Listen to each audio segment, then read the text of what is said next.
The elections at Cape Coast, the youth elections, I made some observations. You know, we had some level of chaos or violence at the place.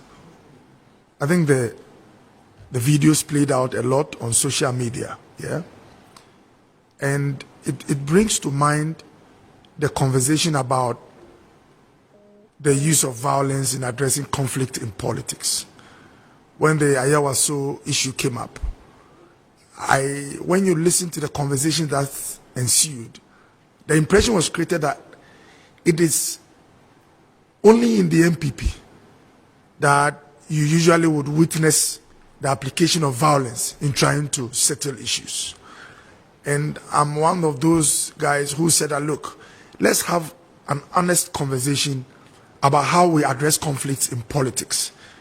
And that, to be frank, when you look at both sides, there are occasions when or where some of our supporters, instead of using lay-down channels, try to address their misgivings through violence. And what I saw in Cape Coast is a reminder that sometimes you have to be dispassionate and see how we can encourage our followers or supporters to be careful about the means they use in addressing conflicts or disagreements. And so, in short, I'm trying to say that in the NDC, there are faithfuls. You have people who don't mind to put their lives on the line, who don't mind to maim others just to get their way through. And that should teach us that we have a good work, we have a big job at hand. We have to find ways to train and educate our followers. That is absolutely important. There's one observation too that I made that is very, very interesting. The opposing factions who were virtually fighting at a point were talking to each other and mentioning names. If you watch the video critically, they knew each other. The point I'm making is that sometimes the battles we engage in, we end up coming from either the same neighborhood or we are actually family. Both sides at Cape Coast. There was a time when one was throwing a chair at the other and the guy was talking to him, mentioning his name.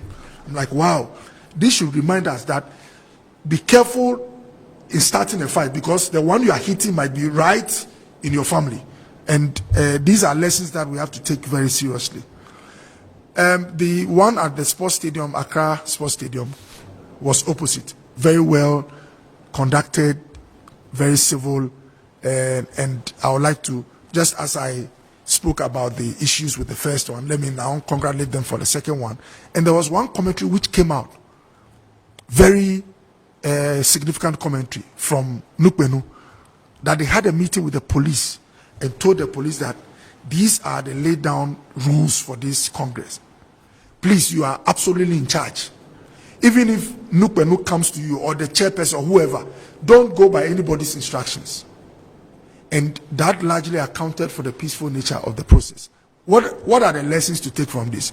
It means that during the national elections as well, we ought to, all of us as politicians, ought to allow the police to take charge and not have political actors coming around, sometimes in war apparel. It's a host.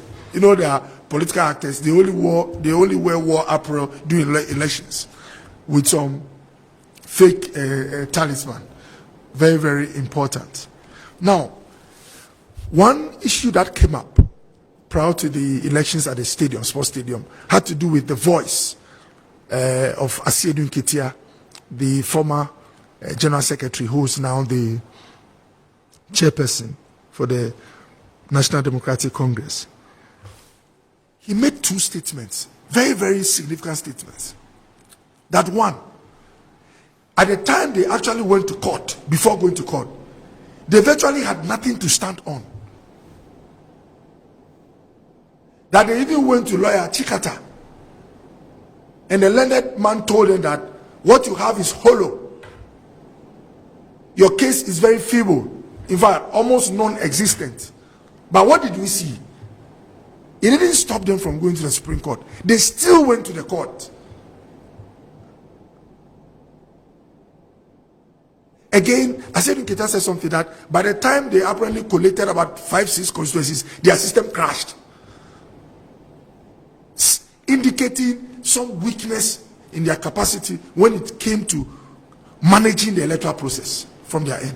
Yet, what they played outside to the Ghanaian public is that this is an election that we've won comfortably, is the Electoral Commission, Jim Mensah and a team that are very weak and, incompetent and all that.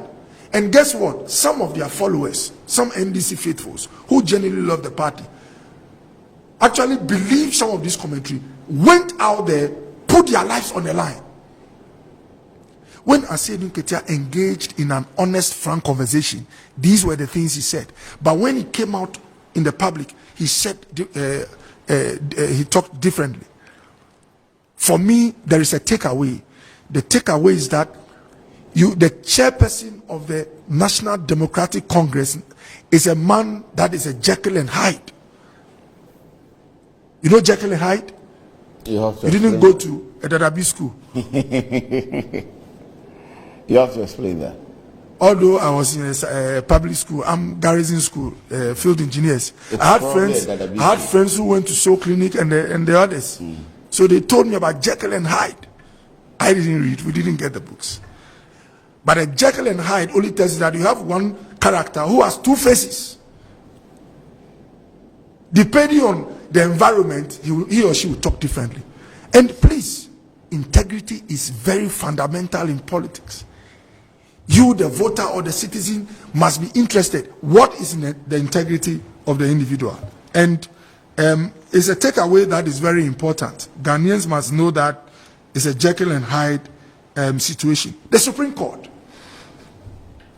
How many months were we in court? This one, the recent one. I think it was about 4 months or more. It means those 4 months, we literally were wasting time, resources, energy, and everything. Because those who took the matter to court themselves knew in their heart that there was no case. In fact, I told most of my friends, the psychology we did help sometimes. I told most of my friends that, look, the NDC was not in court for a toppling of the verdict. They were in court to appease their supporters, give them some hope, so that they'll still be in a good mood for 2024. And that is the only thing they more or less achieved at the Supreme Court. What also is good for us to take home is that the verdict of the court is a confirmation of what Asiedu Nketia said. No wonder it was 7-0. It was like nailed to a figure, unlike what happened in 2012 when we went to court. Now, unfortunately, the flag bearer for the NDC on numerous occasions took on the judiciary for having that 7-0. Meanwhile, this 7-0 was prophesied way back by Asiedu Nketia through this conversation. My brother. So, I like honest conversations. You realize that we as citizens should be careful when we are listening to politicians. Because sometimes what they are saying is only out of a desire for power. Okay? And these are honest conversations. Now, there are two things I want to mention which will help the whole country when it comes to national elections and parliamentary elections. And then I'll conclude on that and then go to the press conference.